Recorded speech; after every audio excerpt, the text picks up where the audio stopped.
A very good morning to you all and welcome to Views, People and News this Saturday, the 5th of October, 2024. I'm your host, Judith Atim, and it's a pleasure to actually have this conversation with you and have you joining us from wherever you are.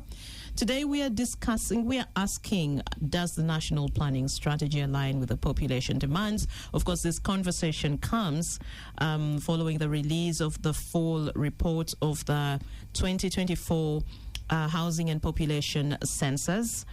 We shall be delving deeply to look at these issues from the perspectives of food. I mean, food is an issue that is really close to our hearts and our bellies.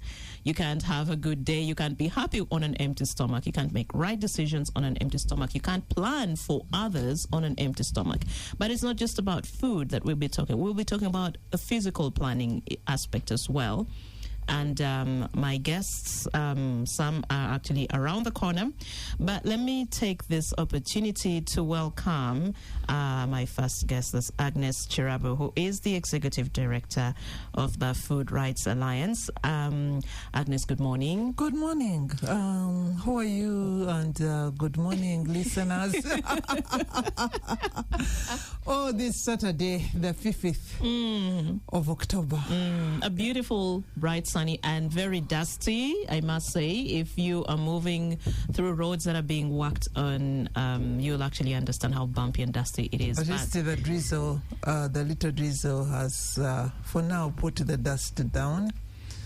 But we have to endure. We have to endure these constructions. It has never been easy. Is it? Yeah. Those of us who have lived in houses that are being refurbished. So I just imagine what we are going through, but the only hope is that the work is completed. The work is for the better. Yes. Absolutely. That's my prayer too. Yes. So, Agnes, yesterday you as the Food Rights Alliance led a group of civil society organizations. You interacted with the Parliament's Committee on Climate Change, where you submitted proposals for transitioning to smart, clean, resilient and green cities in urban centers. And that's also an aspect of, it still feeds into what we're talking about. How did that go? Could you just briefly tell us what the conversations were like as we wait for the other two to come in? Thank you so much. First and foremost, let me say happy birthday to my girls, Dr. Catherine Nakato, Owambi and Engineer Vicky Bavirie. Okay. Happy birthday, ladies. Happy birthday to my girls. They were born today. And happy birthday to our manufacturer, Nalongo. Yesterday... Would you like coffee or tea? I'm a coffee girl. All right. Especially if it is real coffee, but I have no choice. I have to take this we actually need to start taking real Ugandan-made coffee. I think that's one way of promoting our local coffee that is here. No, we shall not. But we just wish to encourage the people of Uganda. By the way, on a very serious note, it is good we are talking about coffee before I answer my parliamentary interaction. We know that we are grappling with the EU regulation on coffee, but one of our biggest challenge as Uganda is thinking that we are going to labor while people elsewhere enjoy our sweat by drinking our coffee. So I really, really wish to encourage and take this opportunity at KFM 933 that people of Uganda, at least let each one of us take a cup of coffee. Ugandan coffee. 45.9 million Ugandans. If at all, each one of us... Minus children. Even if it has no problem. Coffee has no problem. It has no problem. If all our children in school are taking coffee, the prisoners are taking coffee, all of us are taking coffee, we are walking around with a coffee mug. These guys that are playing around with our coffee, they will come and plead to us. So I'm a coffee girl. Thank you so much, coffee. I mean, KFM for serving me coffee this morning. I really, really need it. Well, back to your question yesterday, I had an interaction with colleagues with the Parliamentary Committee on Climate Change. And this particular time, like you have said, we are looking how do we transition to smart, clean, resilient, and green cities. For starters, Uganda is urbanizing at a rate above 5% per year. Every place, everywhere is becoming an urban area, whether by declaration or not declaration. You know, we have these places that government has declared a city, a municipality, a town council. Those are declared. But even there are those that are not declared, but they are becoming urban centers every day. So in the wake of climate change, it is very much our concern that the cities become clean, resilient, and green and smart. And to have clean, resilient, smart, and green cities, one of the key things we need to ask ourselves in that transition is, how will the people in these cities eat? You know, that's a key question. And more often than not, colleagues that are in urban planning and fiscal planning, they plan for everything except how will the people in these cities eat. So our conversation weaved in the whole thinking of the committee and the whole thinking of greening and making the cities resilient, the aspect of how will the people in the cities eat. Of course, we know that much of the food that is being produced ends up in the cities, and a lot of it gets to the cities as waste. Those big tons of waste generated every day, a big percentage of those tons are food. So we made the proposals, and some of the proposals is to reduce the carbon footprint of the food eaten in the cities. We must, as we are planning for our cities, making them productive. They should not wait to import food into the cities, by the way. You recall the 2009 riots. People in the city here in Kampala almost starved just because they depend on imported food. So if we encourage green production and safe production of food within the cities deliberately, actually we are going to start fighting over waste. Because then we shall need the waste. Like in my house, we almost fight over wastewater. Because I use wastewater for my front yard garden. I use my household waste for my front yard garden. But the waste is so little to even keep my chicken in my perimeter wall well nourished. So if we... Because you're trying to have a home that is self-sustaining. You don't have to buy everything. And we must make the urban areas food self-sufficiency. So I think we had so many proposals, of course, including the green buildings. All our buildings in Kampala, many of them, for instance, are not green buildings. They don't absorb emissions. They push out a lot of emissions. The issues of the green belts. But we also talked about, why would cities plant ornamental trees? Why? Why are we planting ornamental trees? Trees and flowers.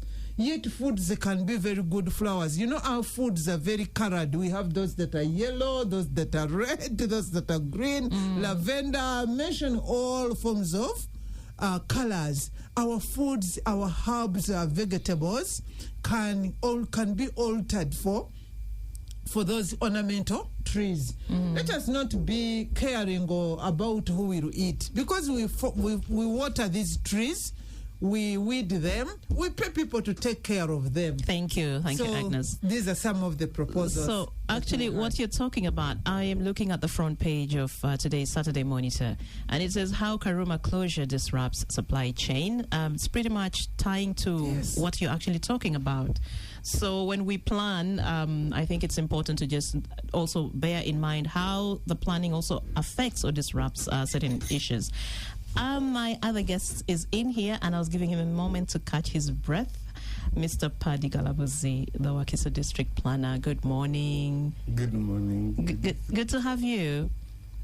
You look happy, and did you have enough rest? Yes. You did. Would you like a cup of coffee? Thank you. Okay. Also at Wakiso District, do you people take Ugandan coffee in your office? We are having a conversation with Agnes to see how to all become intentional in our consumption of coffee instead of, well, we can still import. It's not a bad thing, but can we prioritize consumption of our coffee? Do you? Are aware that Busiro is one of the major producers of coffee. So do you have Ugandan coffee in your office? We consume. Oh, great. So I think we need to encourage everyone else to walk in your footsteps. So, Paddy, you're welcome. We are, of course, talking about planning in light of the full census report that was released by the Uganda Bureau of Statistics. Of course, we're asking, does the national planning strategy align with the population demands? I am particularly interested, of course, in the aspect of Uganda being a young country. When you're having children below 17 years making up 50% of the population, youth aged 18 to 30 making up 22.7% of the population, that's about more than 70% of your population basically under the age of 30. Definitely that comes with a lot of pressure to plan in terms of, we've talked about food production, which we're still going to talk about. The cities. How should our cities look like? In terms of also emissions, Agnes was in Parliament also talking about climate resilience. How do we ensure that we have good quality air for our citizens, especially in urban areas? How do we ensure that we actually engage in activities that protect the environment, reduce our emissions, but ensure that people thrive? I am also looking at the report that 51% of our youth are idle. That's dangerous, because if our young people are not engaged the right way, chances are very high that there will be some forces that will engage them the wrong way, and we certainly do not want to get there, because we all know what that portends for the country. I would like to hear from you, Mr. Galabuzi.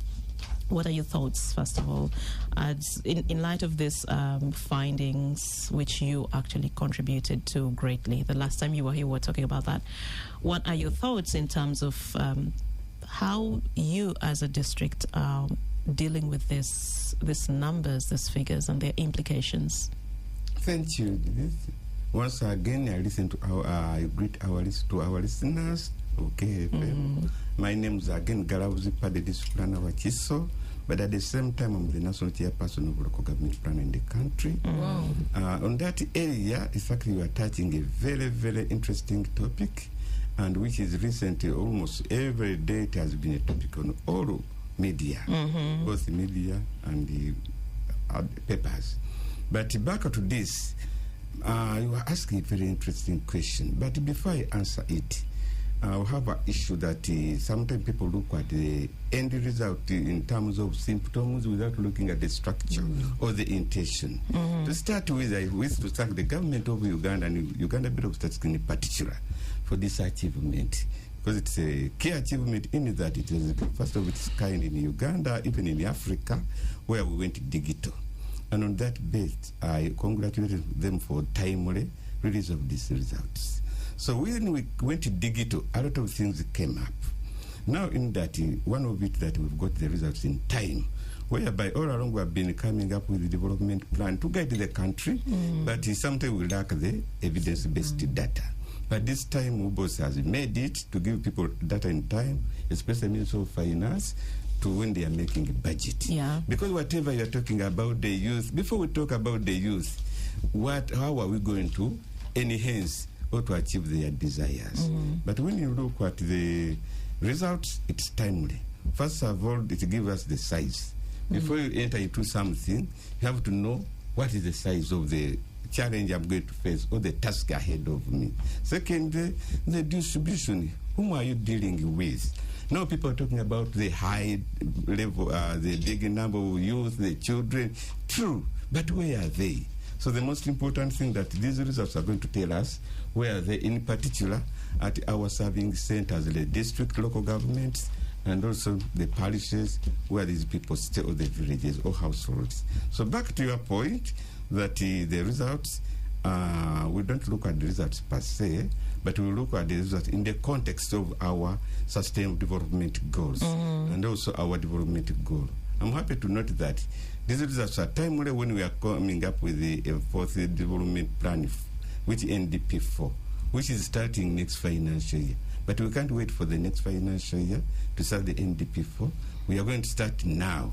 Right now, the budget call circular for 25-26 has come out. And it's part of this budget. It's going to be part of this budget. So back to the point we talked about, when we are looking at our budget strategy, we are looking about the industrialization for inclusive development, employment, wealth creation.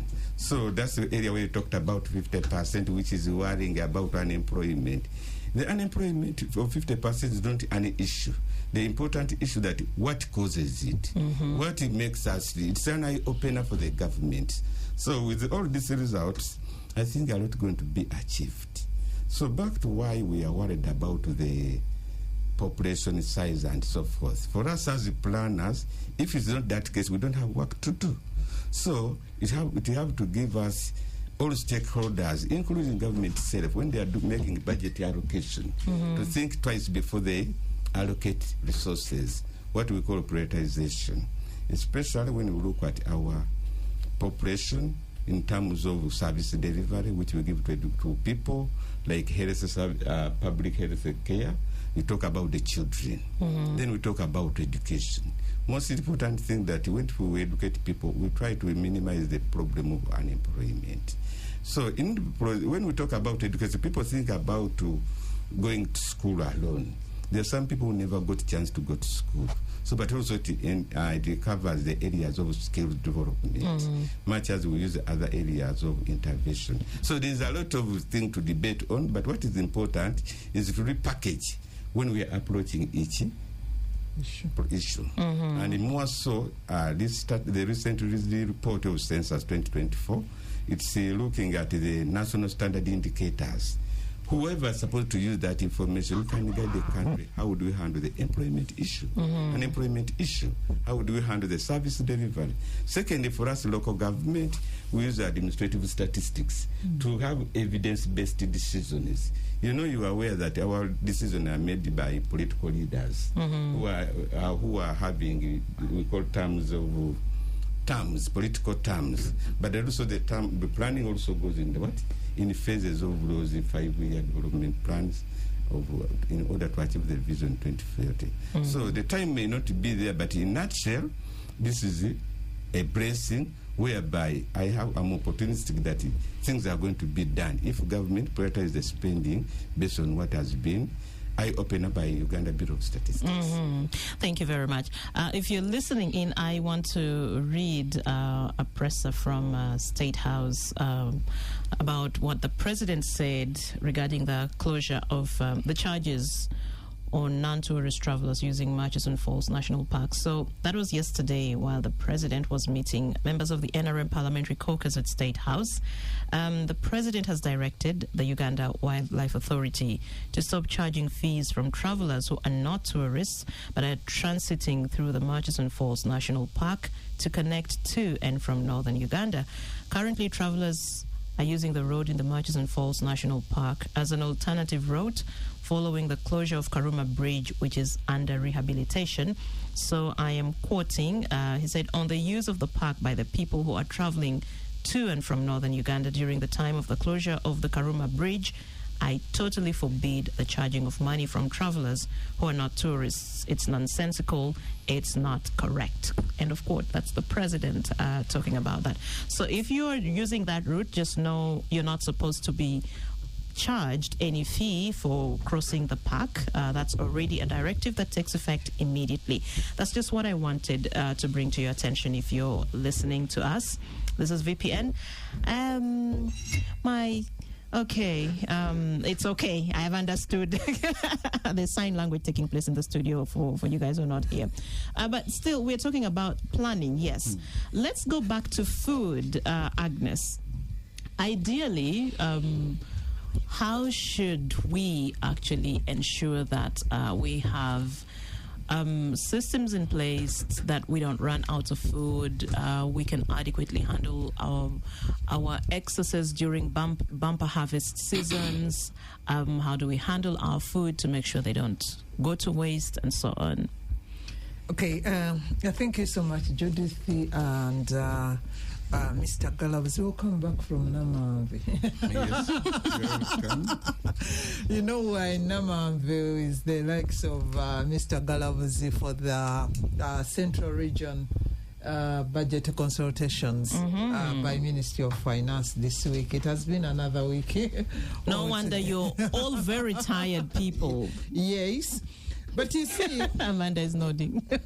we cannot read this census report in isolation. Yes.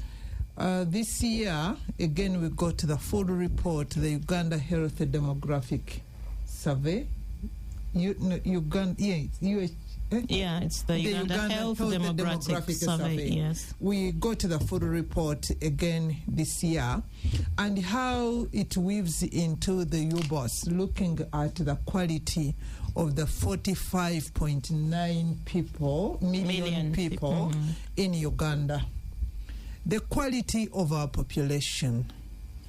Having our population, actually, when you look at the presentation from UBOS that was made, it is indicating that 23.5 are the people between 18 and 30 years, and then the 50% are children, meaning that 73.5.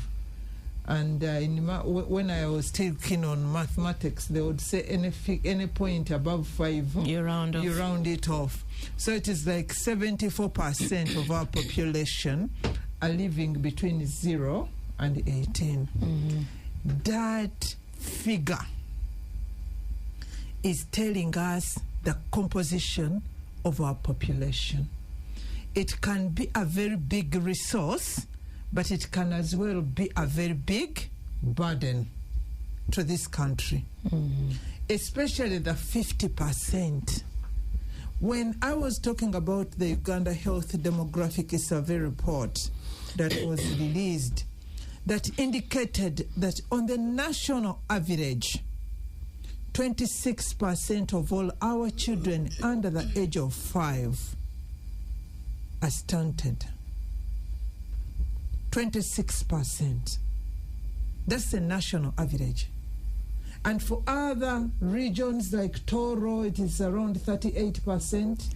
Karamoja, it is threatening also to get close to 50%. That's dangerous. We have different regional variations. Of course, Buganda region is at 23%, a bit lower than the national average. But we are talking about the quality of our population. Not even our education system is going to redeem this quality. And now when you're talking about the younger people that are not employed, many of them are not employed not because there are no jobs.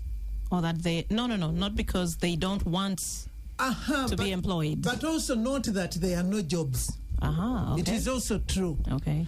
Some of our people are unemployable. You know, it is one thing not to have a skill. You can learn it. We have learned so many things. But it is another thing to be able to learn that skill and deliver. So as we are planning and as we are looking at these figures, we need to go deeper and understand, like Mr. Galavs was saying, look beyond this figure and go behind it to say what could explain this figure. Thank you. Let's stop there for now, and we take a break, and we come back and start from that question: what explains these figures?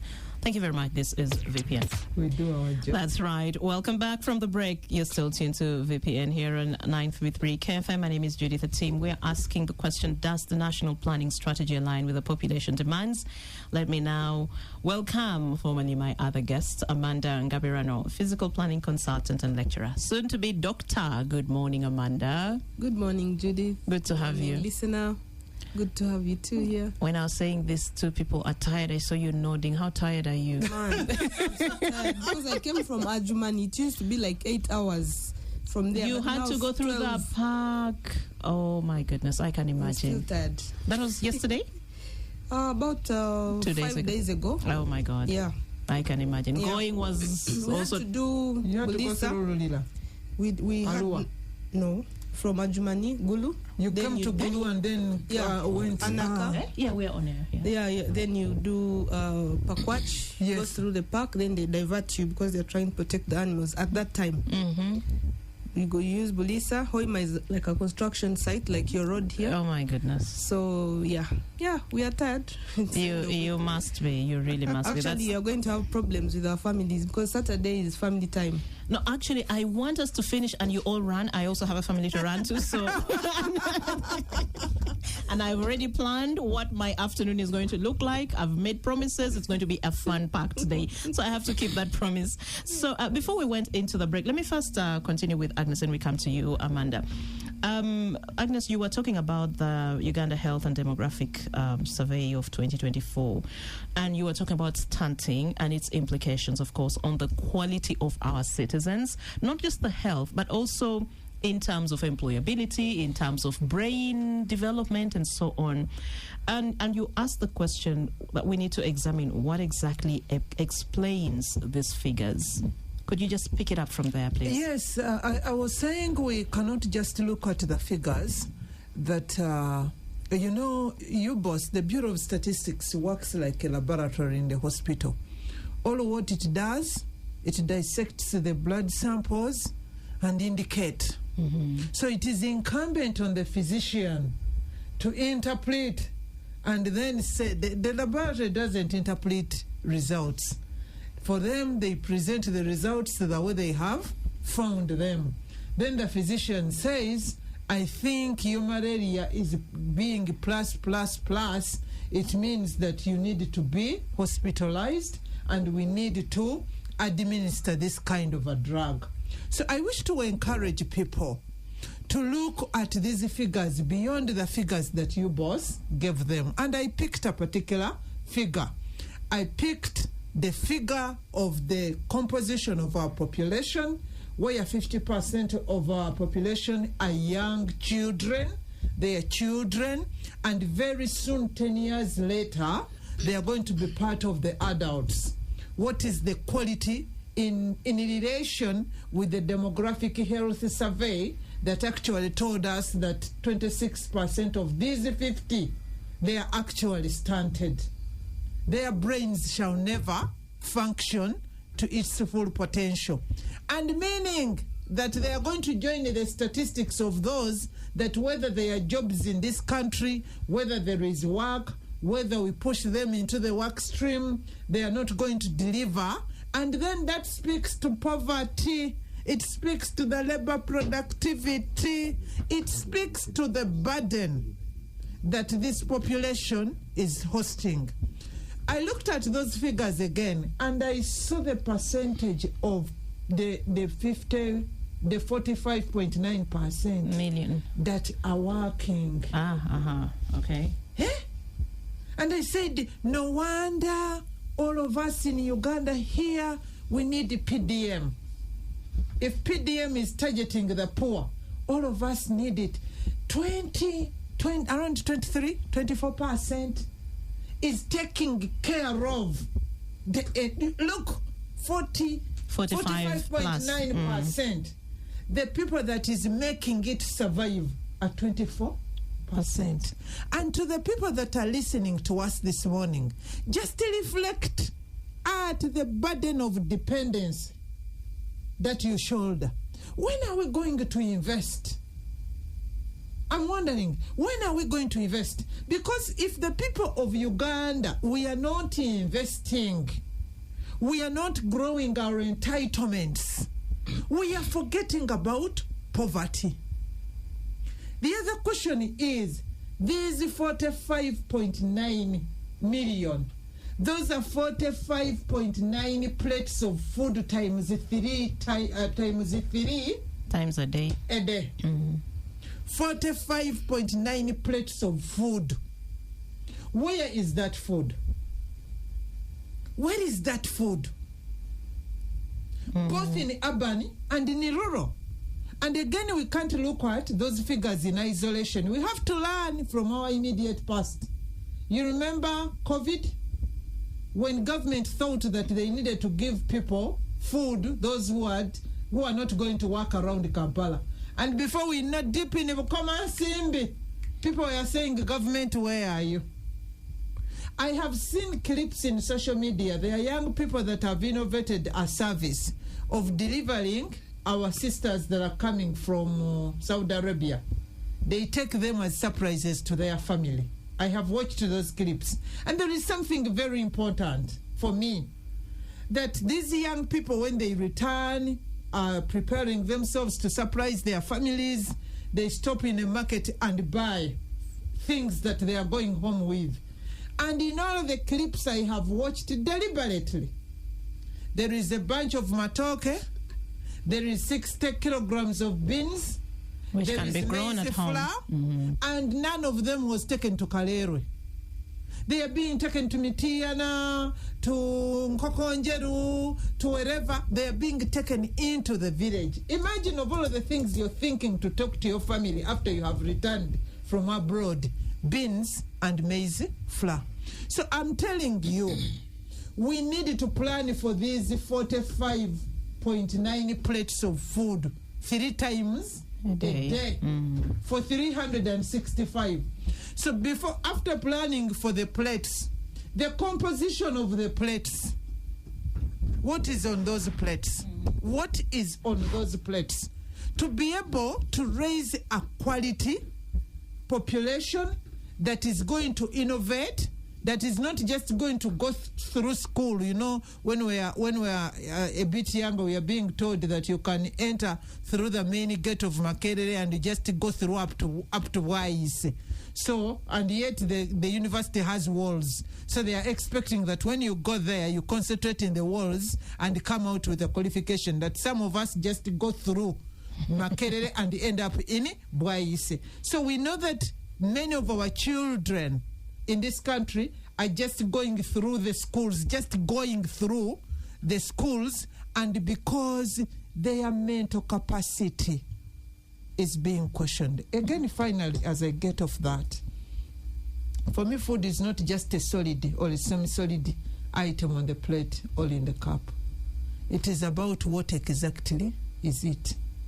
If we are still living in a country that this government, through a report, condemned 54% of all of us having suffered stunting where we are young, and that percentage continues to grow, then we are not worth a population that is worth its name. And this is where, for me, the heart of our hearts should be. Let us first give them the quality food. The health burden is going to come down. Whoever goes to school will not go through school.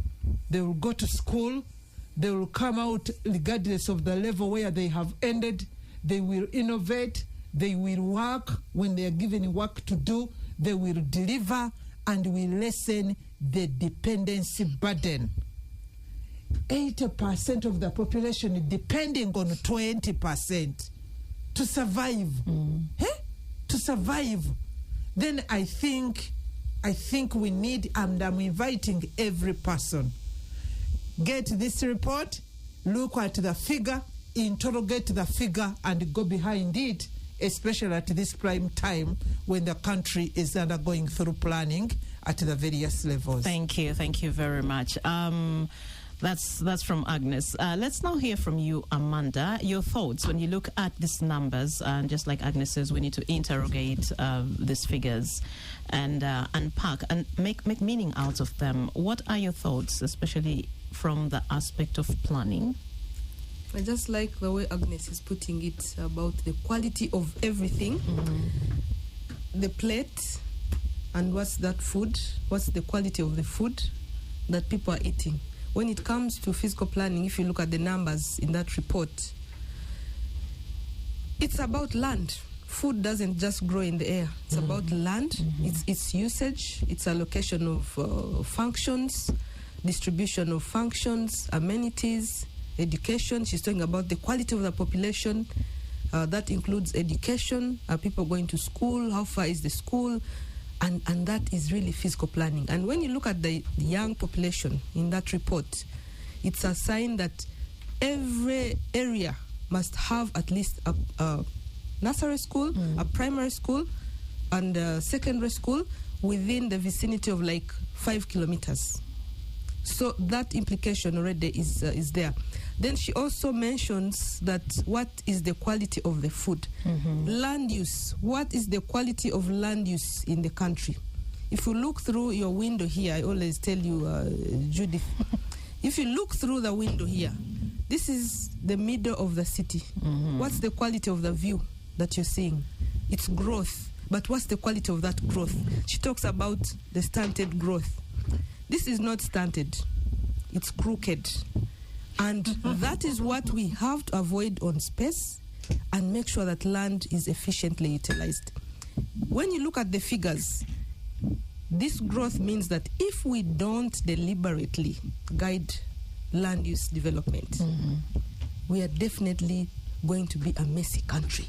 Because as we develop, as we are looking for jobs, as people, the young people are getting desperate to have comfortable lives, you're going to see some kind of growth that you don't want to see.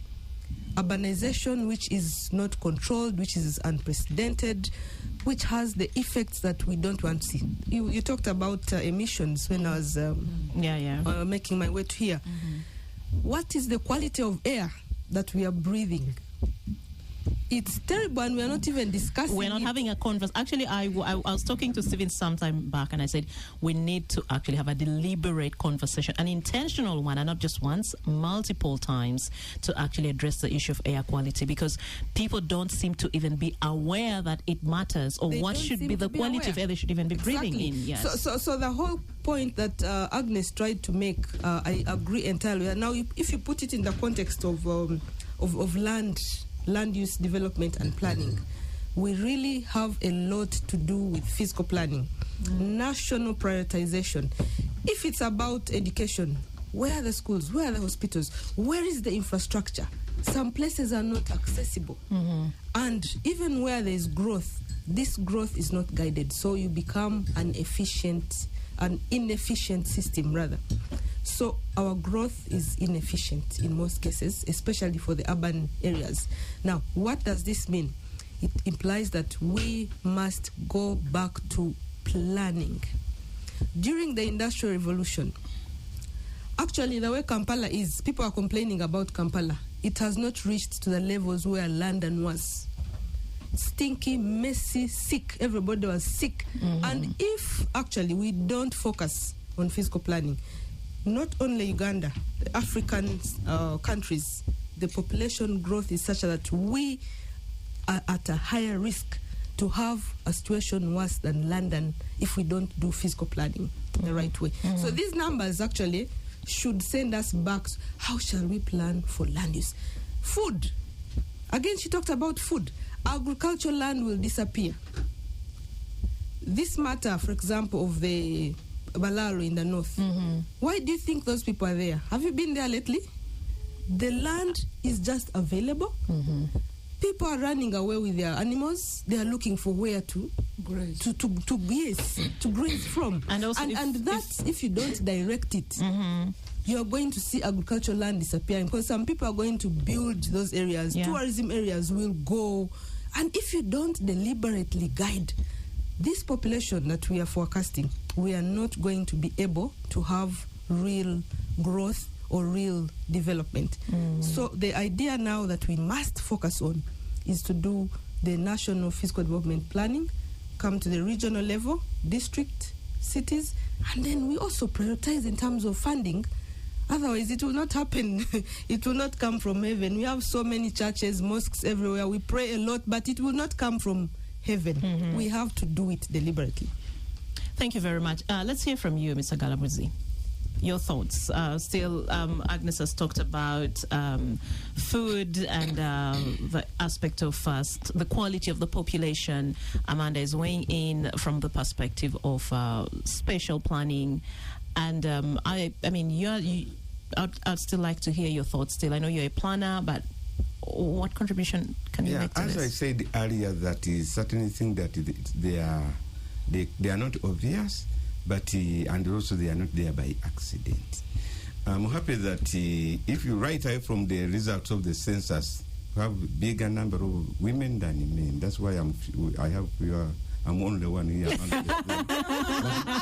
none is the rest. What Madam Dr. Amanda was talking about, yes, that quality of our people and so forth. For us, like the Uganda say, chisotyambuzi chidekere yasine chikolati nechitune yakoze chiromubaze. But in nutshell, Ubos has done its part. Madam Amanda has talked about PDM, but when you talk about PDM, you go beyond. What is about PDM? Agro-industrialization. Actually, it's Agnes who talked about. She said we should all be beneficiaries of PDM. Yes. But when we go there, think about what the president talks about: value addition. Much as we talk about the stunted people, you've seen things are going on reduction, even extended family and so forth, just within what the period of 10 years. So even I'm optimistic that the stuntiness we are talking about is going to reduce because of the Uganda's focus on the PDM, on the quality of the food. We are no longer producing just to eat, and I'm happy that there are many women. They are the ones who are more engaged in this, and also we've given them as a special category under special groups, so that they help the country to guide on how we can improve these problems. Back to the point of spatial planning. When we talk about NDP4, this is one of the major areas of focus that we are going to look into. Before we talk about building schools, before we talk about roads, look at the Greater Kampala metropolitan area. World Bank and the government of Uganda, they have given it as a special priority. You can't just go physical planning and environmental resilience and resilience. They are the top priority among the budget. So I'm happy that what we are talking about is already planned before. What is important to get the right people to do the right thing in the right place and in the right time. Well, a lot of times, of course, when we talk about our demography and the way our population is structured, there are concerns about the benefits of a young population, and also we see what's happening elsewhere in the world, the burdens that also come with having that pyramid in a certain way, where you have older, when you have the pyramid inverted with older populations at the top and then you have smaller populations. We know it's burdensome for a country.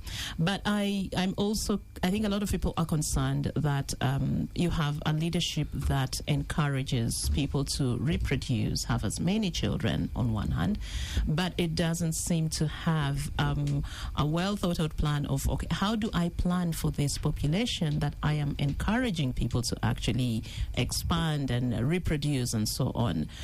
Don't you see a contradiction in what the leadership is asking the population to and what it is delivering? If, especially as Dr. Agnes is highlighting that survey, the health and demographic survey, that we still in 2024, that's 2024, right, Agnes? Okay. 2024, we still have 26%, that's the national average, of stunting among under 5, the children under 0 to 5 years old. And in some areas, the figures are much higher than the national average. Don't you see a contradiction there? Of course I see it, but the challenge we have in the country that sometimes we focus more on the symptom than more the structural problem. Now that whatever we are talking about, if you look at the way the statistics has been structured and provided, first and foremost, we have to appreciate the population in number in terms of population dividends. How are we making it as a useful population, not as a burden for the country? Secondly, when we look at other service delivery, where the biggest problem comes is some people to do what they are not supposed to do. For instance, like if you're a political leader and then you become to work as a technical person. But if we can allow me to guide, whereby when we are implementing our activity, first of all, the government come up with a clear strategy. And also when it comes to budgeting and planning, the technical people does their part. Right from, sometimes there are some people who double both, like Office of the President, is executive, at the same time they have technical people to guide the country. But what I try to say in a nutshell, that if the political leaders will have their manifesto clearly, which is also clear, then the policy makers, the MDAs, look at those, give us clear policies and guide it properly. The people who are going to implement, things would be okay. The only challenge that you find the person who's supposed to implement like a planner, then you talk like a politician. Secondly, if the political leaders, that doesn't sound like it's in good yes, faith. like now we are closing the NDP3, whereby you have our good political leaders who are supposed to prepare properly, because they are the owner of this development plan, for the people who are going to into transit, whether they are coming back or not. Honestly, they have to sit down, use these statistics properly, plan the incoming people. Whether they will be coming back or not, they have to do so. That is how the country moves. So when it comes to monitoring and the implementation, we have the technical people who are supposed to be supervisors. These are the ministries, the heads of department, and so forth. When we come to monitoring, we have the political head, right from His Excellency the President, supposed to monitor these programs. The members of parliament, the IGG. We don't look at the IGG as someone who's coming to us to arrest the people. They are supposed to see and monitor how the country is moving, and they do corrective action, because monitoring is seeing what is going, and then you do corrective action before things go wrong. So census results has given us some indicators which can prevent us from seeing something going wrong. Like we have the Policy Development Committee. People have not appreciated this committee, but it's one of the key committee that is whereby everybody is represented, the women, the disabled, the youth at the parish level. And this is our milestone where we implement from. But sometimes they look about financial inclusion only. Yet we have other bigger, more pillars like a service delivery infrastructure and so forth. So, in a nutshell, when we are doing technical monitoring, I look at head of the party, parliament, our good councillors. Sometimes when we talk about the quality of our councillors, people laugh. But if it's on good faith, they sit down and listen. Madam Amanda was talking about, Agnes was talking about the quality of our people. Yes, this is how the way to go. Will it stop us from planning? What is most important, like a KFM radio, what it should do? You should continue advocating on with the role of each responsible officers, so that they able to make useful statistics instead of looking at minor things which can divert our intended objective. Okay, thank you very much, Mr. Galabuzi. I'm told it's time for us to take a break. It is 2 minutes past 10, 3 minutes now. Let's take a break, and then we come back. I would still like us to pick from your issue, politics versus the technical arm, and I would like to know, how do we strike a balance between the two? And also you talk about issues of funding. When funds are released, are they effectively utilized? I think let's come back and talk about that after the break. Very good morning to you all. It is 9 minutes past 10 o'clock. Welcome back from the break. You're still tuned to VPN Hero 933 KFM. My name is Judith Atim. We are still asking the question, does the national planning strategy align with the population demands in light of the released full census report for 2024? Once again, I'll let you know who my guests are. Agnes Chirabo, Executive Director, Food Rights Alliance. Mr. Paddy Galabuzi, our Wakiso District Planner. Amanda Ngabirano, Physical Planning Consultant and Lecturer. So before we went to the break, Mr. Galabuzi left us with this question. Politics versus the technical arm, and how to balance these two conflicting sides. And also when funds are released, how to ensure that they are effectively utilized for the necessary costs they're supposed to actually cover. I would like to open that conversation to anyone. I don't know if Mr. Galabazu, you'd like to start, and then we hear from Amanda and we get back to Agnes. Thank you. And when you talk about politics versus technical, these two things work in complementary, they are inseparable. What should be clear that they are clear laws, regulations and laws. One of it is the Local Government Act, which guide properly the political arm, and also the Financial Management Act, which guide properly the technical arm. But on the other hand, our biggest role is on me and you. When it comes to such an interesting period of receiving the census 2024, how do you use it to inform your intention? As a politician and as a technical person, yes. Even people at home. The end users, the ordinary, the citizens, the yes. citizens. When I talk about the citizen, I can be starting with LC1 and LC2, where the parish development model works. Whereby when it comes to this area during period of planning process, there should be coming up clear work plans. For us, if we in our own household, the pocketing money, the budget in a home where the husband can look at the wife at home, how much am I living with my home? Kameza. Before he leaves, but the woman also should plan it technically and start with something which can induce the husband, and also which can impress them. I'm seeing how Amanda is looking at you. That when we are in such a dangerous or a sensitive season, where we are going for 2026, when you talk about 2026, people think about politics. Yes. Those who are in food security, they have alerted us back that even after election, we suffer with the food insecurity. But before even thinking about food insecurity, but also people should think about that the government doesn't stop, whether you are in politics or not in politics. So what we start with, LC2, let me start at LC2. We have technical people like a parish chief. You can't be with a parish chief or a town agent who can't read a worker plan, a list of things to be done in a parish for the entire financial year. Now we are doing participatory planning. What are they going to tell them? That a number of people have got PDM money? That is rubbish. Let them tell them that we planned this, we want it to work on this road, we plan to, with these social groups like the elderly, the people with the PDM, who want PDM money, these are the people. We want to see that the schools, children who are not going to school, they are this. They're enrolled, yes. In summer, this is the policy profile. In that, then they start ensuring it is implemented. I'm happy that even government has started sending their money for monthly meeting, for quarterly meeting for those policy development committee who could work in hand with our health committee, in the village health committees, or those people. But what is important that people shouldn't say that 2026 has come, whom am I voting? No. As we are going for elections, whether you are political, whether you are a citizen, whether you are a beneficiary of PDM, think about, we call it DECI. What am I going to do for myself? That is food security in your home. Then when you go and start, before you say that government give us this money, Gandhi plan for it. We don't put money where you don't have a plan. When I get this money, this is how I'm going to use it. That's why you have a very sensitive area when we send money for policy development, more than 100 million. But people don't sit down and say that how much money do we need to tell government in this next parish year? We should get.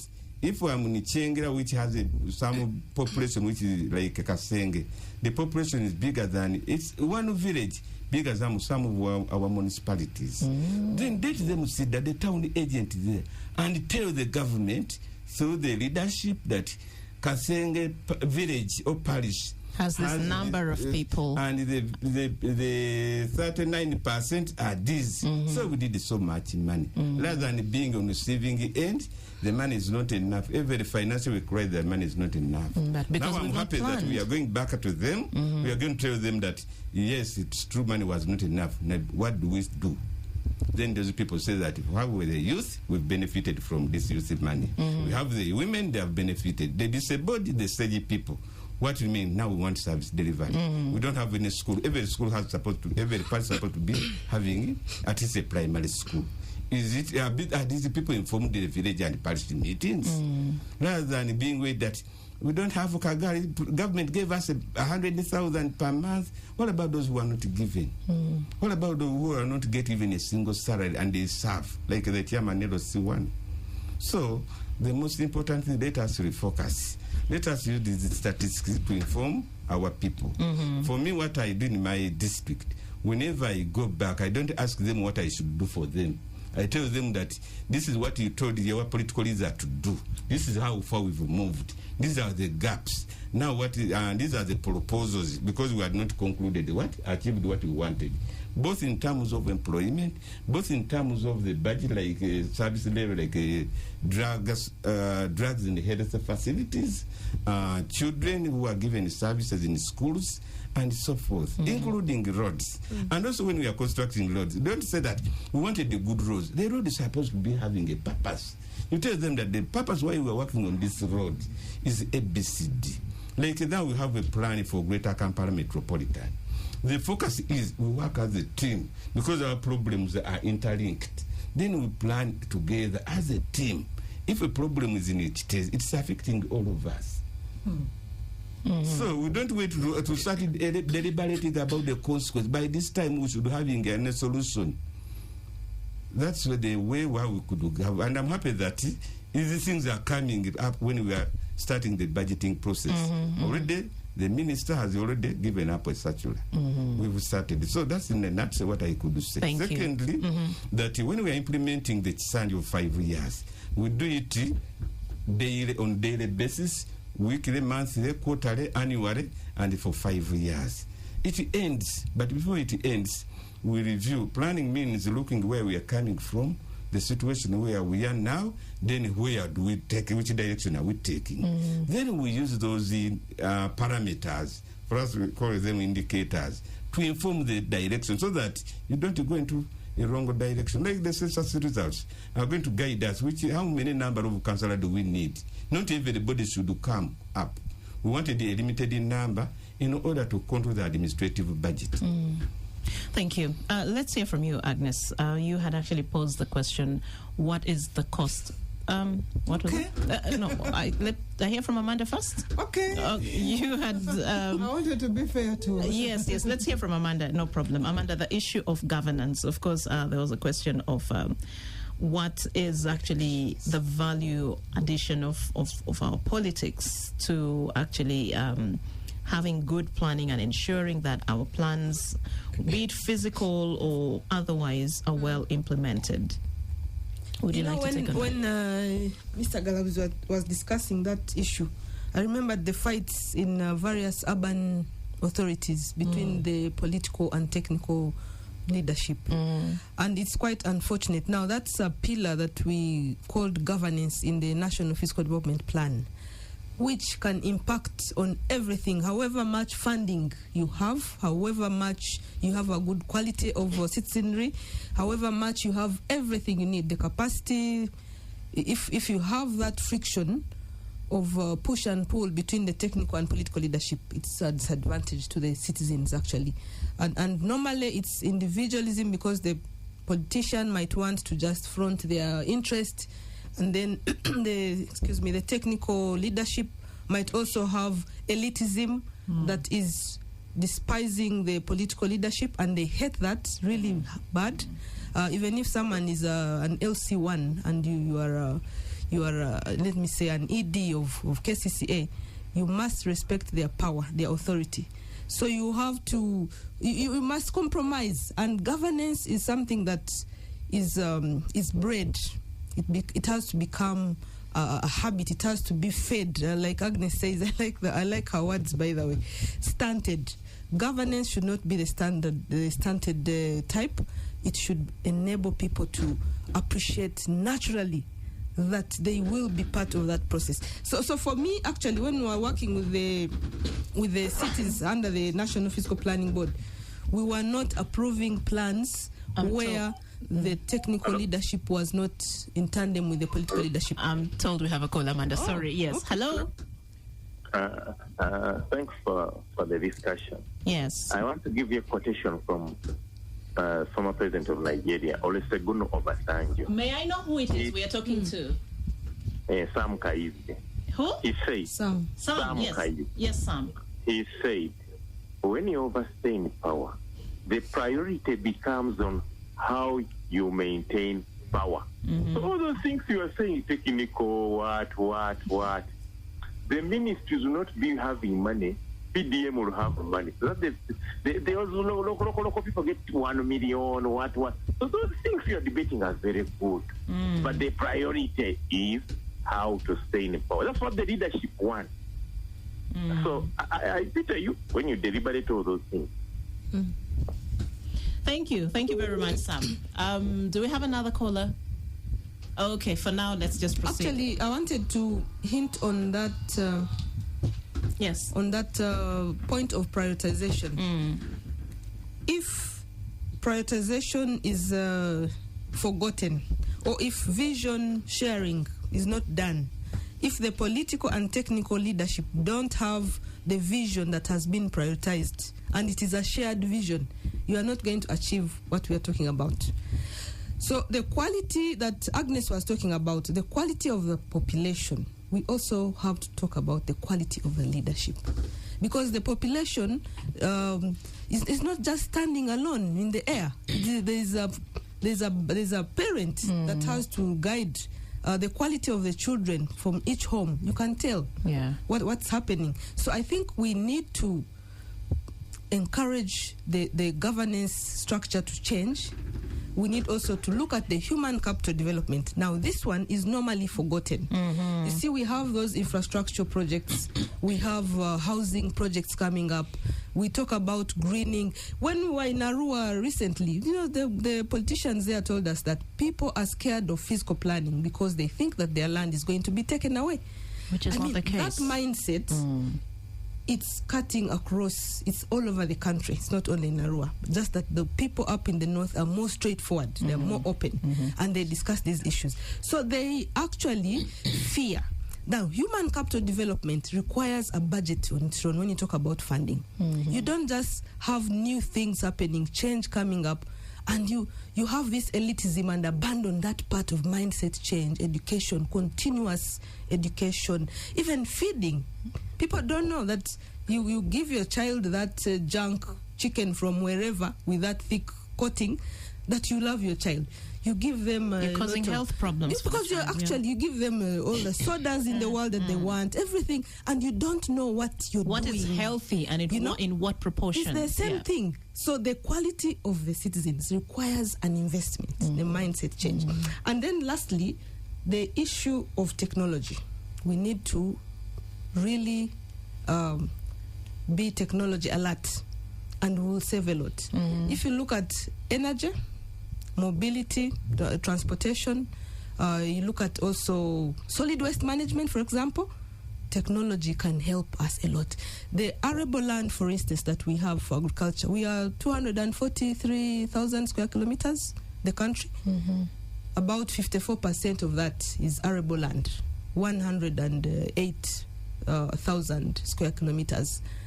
But when you project the population growth, by 2040, we are supposed to be 61 million by 2040. Because now we are 45.9.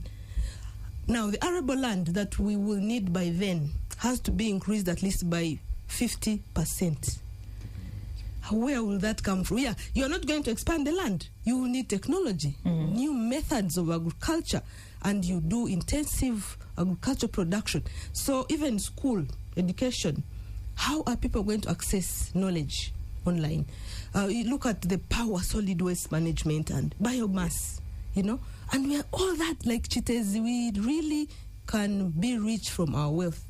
A company comes to produce fertilizers, but they don't have waste, and waste is bothering us.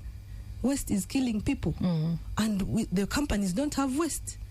I told you last time that there was a Dutch farm that wanted to do tiles with plastic bottles. I'm happy you don't have any plastic on this table, actually. They wanted to do that, but when they did their market analysis, they can only have production for 3 years, and they have no more plastics. So we actually don't generate as much. Waste also is as a result of incomes. That planner. The higher the incomes, the higher the GDP, the higher the waste generation. We are not waste generators. We don't have enough waste. We just don't know how to manage waste. So technology can come in that kind of situation, especially with these figures that we have. The young people are tech smart. So we need to go into that, and I think the future is tech also. Yeah. Interesting. Agnes, over to you now. Governance still, what is the cost of politics on basically on our planning, whether it's food security, physical planning, and so on? I think if we are honest to ourselves as the people of Uganda, whether they're led, all of those that are leading us, we just need to be honest that the mode of governance, the mode of our politics is actually milking our economy. It is making our economy bleed. It is not adding value as of now. It is not that governance doesn't add value. It is about the model of our governance. And the more we continue saying if you can't win them, you join them. When I was in primary school many years ago, they would ask us about the chief economic activity of the people of Uganda. And I think then we had the cash crops and food crops. And we could easily, all of us, cram and pass what was the chief economic activity in Uganda. Today, if you dare ask that question, the chief economic activity of Uganda is politics. It's because people think if you can't win them, you are better off joining them. The mode of governance is wrong. It is wrong, and it is wrong. We cannot say that we are rationalizing technical agencies that are offering services. We do not want to talk about the number of politicians that we have at the various levels. That is sacred. We used to have an RDC, then we got a deputy RDC, now we have an assistant RDC. We are about to have an assistant of the assistant of the RDC, and you're saying a technical agency must be merged because we are looking at efficiency. If we want to see the real efficiency, we need to rethink, we need to dismantle, we need to do an overhaul of our governance system. It's a burden to everything. It's a burden. It's a burden. We are in these roads that are bad, that are under construction. You're all struggling there, and everyone, everyone. But these days, have you had the borders also? They are doing it with their mouth. They just make that yes. You give them way. And how did we get there? It is about the model of our governance, and I'm telling you, the model of our governance has broken our society up to the household level. Everybody's stealing from the other. The wives are stealing from the husbands are stealing from the wives, the children are stealing from the parents. Everyone is stealing from one another. It is because of the model of our politics, and for me, I will not come back to that. I will think again and see whether I need to apologize. But I need to go back to the issue of the quality of our population. And Amanda talked about technology. You know, we are wasting a lot of our time in nonsensical things of the mode of our governance and how we have allowed to be governed, or how we have offered ourselves to govern others. And I'm telling you, this mode of our governance is attracting a certain caliber of people, because for them tebatya loss, they have nothing to lose. So they not even risk takers. They just have nothing. It's a little bit different from risk takers. It's another thing, but related to that. Basically, not having a value system. You just don't have anything that anchors you as a person. That would have come into leadership and really provide value, they cannot afford the gutter. They cannot go into the gutter. It is a life and death. It is character assassination. It is, it is an assassination of everything of who you are, and now we end up discussing, oh, you need to respect the other, you know, and what Amanda you have said, I witnessed it in a public meeting when we are doing the consultations, the budget consultations for Central Region, and the politicians, one of the things they had to tell us there, oh, the technocrats are not respecting us. Sometimes it is not also true that they are not respecting you, but they are, you know, the inferiority in you, you know, this man comes and is talking about these MTFs and whatever, and the indicators and what, and because you cannot comprehend them, then you think that he's not breaking them down for you to understand them, and therefore is underlooking you. Why are we spending time on that? And yet each one of us, you can offer to this country something from wherever your capacities can be. Thank you, Agnes. Let's take a break, and then we return and pick the conversation from there. This is VPN. Welcome back from the break. It is now 25 minutes to 11 a.m. That's 10:35 a.m. here. Well, thank you for keeping it with us here. We're still continuing with our discussion. Agnes, where were we? You were still asking a question. I think it went off my mind briefly. No, I recall what... she was talking about the tech. Technology. Yes, technology, because Amanda alluded to that. And of recent, somebody told me that in this country we have 3 categories of the population. And this was not you, boss, but it was another narrative. We have the tech segment of the population. We have migrants and we have refugees. When we are talking about technology, the migrants are those who are having some bit of gadget, and all what they know on their phone is a button that presses to receive a call. You know. I'm told we have a caller. Do we have a caller? Hello. Yes, Atin. Yes, Juma. Is that you? Yes, please, I'm the one. Good morning. Morning to you, Australia. Yes. For me, we demand for the values of the citizens. We have a whole public offices. Remember, you are there to give the service delivery to your people. If your services are being questionable, we shall allow you to go and sort yourself. Judicial, for us, we are now embarking judicial system. Whoever found guilty or corrupt, without fear of whoever, the one killing the development and the growth of the Wanai. The country is for everyone. The country is not for selected people, and the country doesn't know that who is good, who is bad. Once you're in a public office or a government office, you make sure your desks are very clean and your hand is very clean. So when you're handing over to another person, there's no issues behind you. We go by accountability for whatever you are budgeting for. The procurement also have to know what they are procuring for that region. Have to match with the weather, climate zone, and maybe by nature. You can't send someone to go to Karamoja and you're going to take irrigation the other side of West Nile. No. Planning is an issue in Uganda. Thank you, Juma. Thank you very much for your contribution. Juma is dragging us into another plague that we are suffering, the issue of bleeding, corruption. But I just wanted to conclude from what Amanda put on the table. We saw the numbers of people that are having access to smartphones increasing. Yes. And that speaks to us that many of us, we have to see how we graduate from being technology migrants and technology refugees, because access to information is power. So you see that figure truly coming up, and I know especially the young people, they will do anything under the sun to have a smartphone. They will do anything.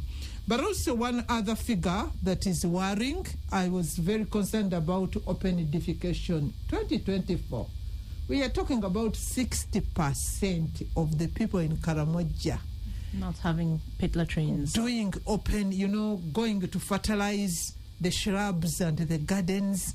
I think we need again another holistic conversation about Karamoja, because Office of the Prime Minister not long ago did a stakeholder analysis study, and established that Karamoja is the most densely populated region with the service providers and projects and programs both by government but also civil society, development partners, and all of that.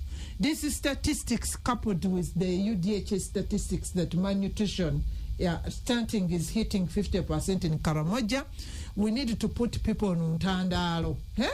About Karamoja. Yeah, I hear the younger people talking about Rutandalo. They lie you down and whip you severally. I think all of us who are having work in Karamoja, we need some honest discussion. But the other wording that I need Mr. Garabuzi, who participated in data collection, to help us understand is about the number of people that have mental psychological distress, which we are diplomatically talking about. I'm not happy about the number because I know this number must be bigger than this, but the UBOS is talking about close to 9 million people by that time. Please tell us how this data was collected, because for me as a behavior scientist, the way I see how we conduct ourselves in the market, in the church, on the road, in offices, everywhere, I think this issue of mental health was underrated. Maybe the figure is as a result of aggregation and all of those things, but you people, the report is saying 9 million of us in this country. We have not been admitted in Butabika, but we are very good candidates. I'm contesting the figure. I'm saying it is much more than that, but Mr. Galabuzi is going to tell us how they collected data on this particular parameter, whether it is an opinion. Did you get it from the hospitals? So many of them don't even go to hospitals. They just bang doors in the households, abuse everyone. You look at social media and see what is happening in the market, on the road, in the schools. The people I think for me, the biggest manifestation of mental issues actually happen on the roads. On the roads. It's enough to just tell what exactly is happening in Uganda. The lawlessness, the brazen ways someone goes through a trailer that's about to crush them and they're not bothered. The way they are hooting and overspeeding and angry at everyone, it's very telling. For me, if there's a better gauge of mental health issues, I think just take 5 minutes on any road. Isn't this figure so low, Mr. Galabs? You people who collected data, maybe yourselves also. Thank you, Agnes. Really, what she's talking about, I can't say yes or no, but in a simple term, that where a sin is a sin, whether small or what was important that to collect the data and give the impression, whether it was high or low, a sin is a what? A sin. So in that area, let us focus. Do we have mental health in the country? Mental health problems. Mm-hmm. Instead of looking what happened to the border, I had last time with the Honorable Chief Atoga said that these people, border should go back and be checked their heads. But he was focusing on border, even if some of us who are driving vehicles, you see us, the way we drive on the wrong side. No, Madam Agnes, sorry, that the issue is not what is the size, the magnitude. The issue is, do we have it? What the purpose of this question, I want to go into details of how it was correct, because we had over 168 variables were corrected. But the time is too short to explain this. But let us go there to this question, that a fact is a fact. Do we have the issue of mental health? So that we worked with the Ministry of Health, they introduced this, and our focus that was to guide the government, not to focus more on the mental health sickness in Butabika. Psychotic. Let us also look at the people in the office, like the planner. How long are you stressed? What happens to you? Some people come to office with their problems, and you think that you have done something wrong with it. So the most important thing with the Census 2024 is to guide the policymakers and the specialists in that area, everybody to hand. I don't expect the Ministry of Works to come and look at this variable and start interpreting it. So we package this information so that every stakeholder picks what is relevant for, so that he can go there and talk about it or implement it from an informed part of view, rather than looking at the figure. If we got the figures, we shall get lost. Back to like for the governance, people are talking, when you talk about governance, other people talking about power, longer power staying in the leadership. But what about other bigger part of political leaders who are having time limits? What have they? Are they doing better than those who have been long in the office, in the term of office? But when you get issues, let us separate issues and focus on how do we guide in handling that issue. For us, as the government of Uganda, because I'm a planner, for us we welcome these statistics. At that level, let us go by that and see that we handle issues the way it comes. The only biggest problem I had that people are everywhere and nowhere. When you look at this census statistics, everyone picks something. Before you conclude, then he picks another. And before you answer this one, he picks another one. So let us also become experts. If I'm at home and they talk about that now the strategy is partial development model, how am I benefiting as a woman? There are so many programs for the women. If they talk about the big size of the younger children, if I'm in the health sector, what can I say about the age between 0 to 3? How do we plan for the age between 0 to 9? Means of gender, the age from 19 to 39. So that's the purpose of the census. Not that he was doing, and also as the president said that, where are these people? I'm happy that Agnes was talking about the Karamoja. That's the most important. The issue that they don't have, it's not that they don't have toilet, but have you understood that they don't have toilets? What next? Or what are their cultural views that's what towards... we call the what next. Yes. So before even you go into character, have you identified where the Karamoja? Don't look at the Karamajongo characteristics and solve the problem when you're in Kampala, in Namuongo, focusing on people who are having those behaviors. So the purpose of census was to know the problem, where is it, how big is it, and who is to handle it.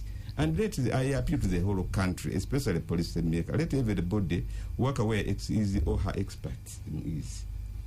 For instance, like with me, when I look at technology, I'm not an IT person, but I need it as an application. How does it benefit and me? Internet is very, very expensive. Yes, but the biggest problem sometimes there's a saying that too much of anything is what? Is bad. Much as the technology is good, but it's the only way to go. But when if it goes back to destroy our families, let us also be conscious about the technology. Okay, so let's also talk about RAPEX and how it impacts planning. Amanda, I'm actually talking about this in reference to you. But let me first start with, there's a comment that has come through that we're 18 months or so to the next election, and we're likely to see more promises and pledges next year for our political actors, people who are aligning themselves on certain party tickets, vying for political positions, and we're going to see lots of financial inducements in that area. And this comes at the expense of service delivery. So on RAPEX, of course, Agnes had hinted on it earlier, we have agency mergers, for example, the National Planning Authority, Population Council, the National Physical Planning Board, all bundled together. So where and how exactly do we expect to have or shape a better and progressive country? You're one of those who was actually been affected by this RAPEX, Amanda. I don't know what your experience has been like so far. I'm going to come to that, but I wanted to comment a little bit about what Mr. Galabzi and Agnes have talked about, the issue of, and also Juma's question. It goes back to the syndrome of, ethics. How do we breed an ethical value change in the country?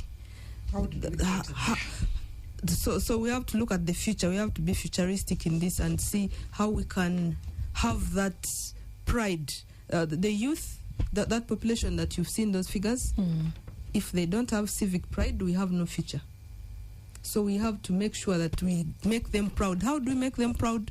Provisions, services, efficiency. They should be comfortable. They should board a vehicle going home and they're safe. The road is good. They should feel proud, grab a bicycle, run home, go to school. And that gives them pride. See how they like watching movies. And they try to wish for another life. And when you have a big population as youth who are always admiring something else, then what do you have for the future? So that is very key. The syndrome has to be broken. Then the issue of Karamoja, actually the statistics are right, because also the National Physical Development Plan identified that region as the most ready region to receive all the physical planning that we want to do right now, for everything, for all the pillars: tourism, agriculture, industrialization, infrastructure, and regional connectivity. If we do the right thing right now, we can even have half of the GDP come from that region. Sure. Yes. So the region really is very... we need to open our eyes and focus and give it a good backup. Then if I come to the issue of RAPEX, the NDP4, which, by the way, we used to think we were the guys doing fiscal planning for our cities. No. You are just doing that other plan. Hey, so that is where he will explain. He will explain himself. So every district has always had a plan, and you used to think like that. Actually, it's one of the things that I factored in when I went to do urban planning. But the issue of urban planning, or fiscal planning, or regional planning, what we call it, was something that was forgotten for a long time. It was ignored, it was not prioritized. So when we finally got space to work, I think it became a shock to the citizens, even to the other entities that are doing all this. Because when we released the fuel stations regulations, we had a lot of criticism. And it is in good faith, it's for public interest, but even some administrators were angry about that. The citizens were also bothered, saying fiscal planning is coming and fiscal planning is disturbing us.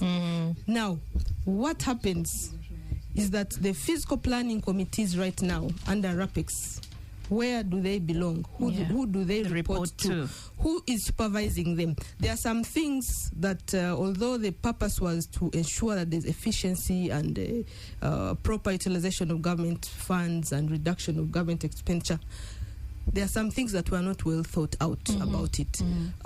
If you look at Kenya, the Fiscal Planning Board is autonomous. First it was under the Ministry of Lands, then they made it separate. And that gives a lot of energy. Flexibility. Exactly. Yeah. And now for the fiscal planning functions to be transferred to National Planning Authority with the NDP4, I think it's an opportunity that we have to utilize as fiscal planning to make sure that the Ministry of Finance can enable fiscal planning to have its space, because land is a factor of production. And if land is not well utilized, not planned for countrywide, then our GDP is also going to be affected. So I'm optimistic that under NPA, it's going to be given prioritization in terms of funding and that the functions can happen. Although there's a risk that it is again swallowed up. So the fiscal planning professionals, I'm sure most of them are listening, they have to be alert that fiscal planning can disappear again and go under Mr. Galabuzi's planning. We have actually 4 minutes, so I'm going to now split. Mr. Galabuzi, let me give you like 1.5, and also... Yes, thank you, and I welcome the comments given by our doctor on the fiscal planning.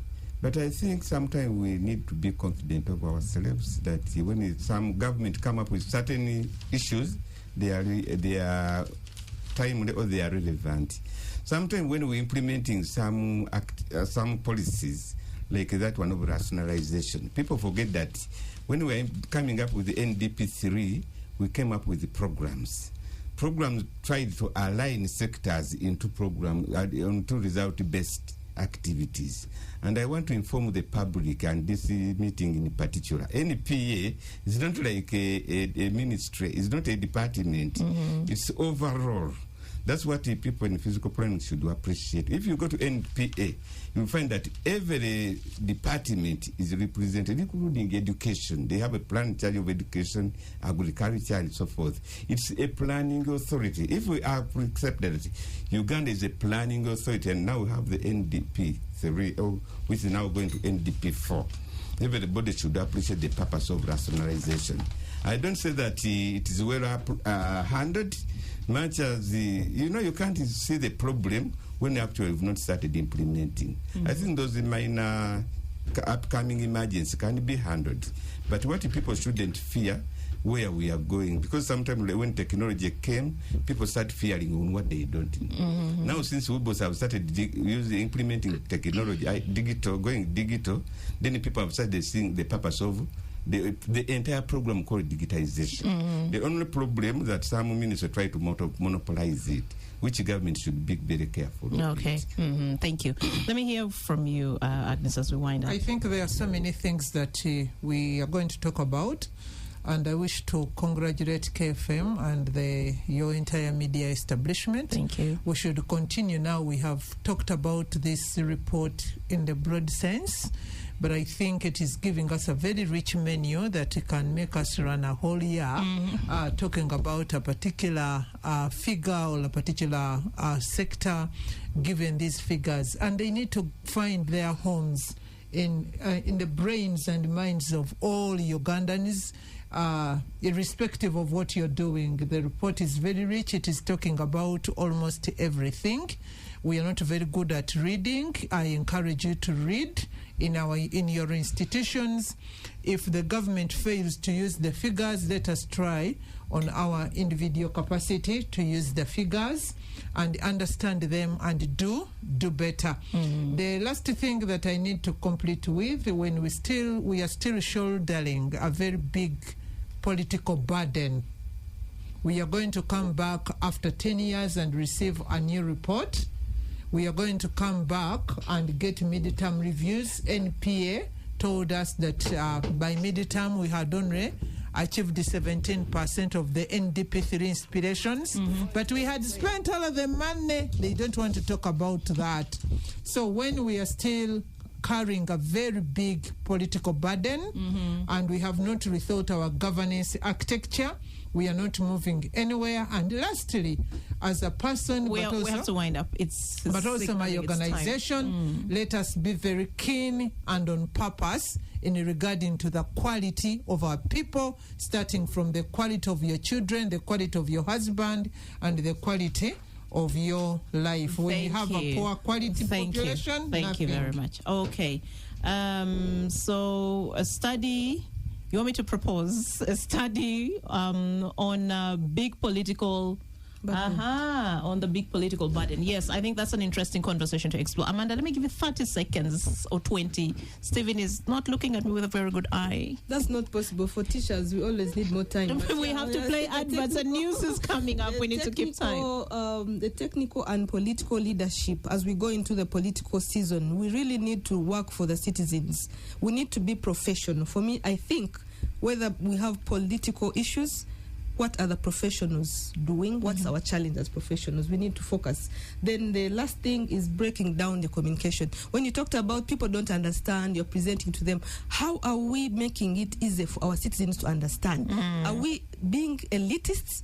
Are we explaining? I was in Ajuman and I was explaining these things with a local person, a local interpreter.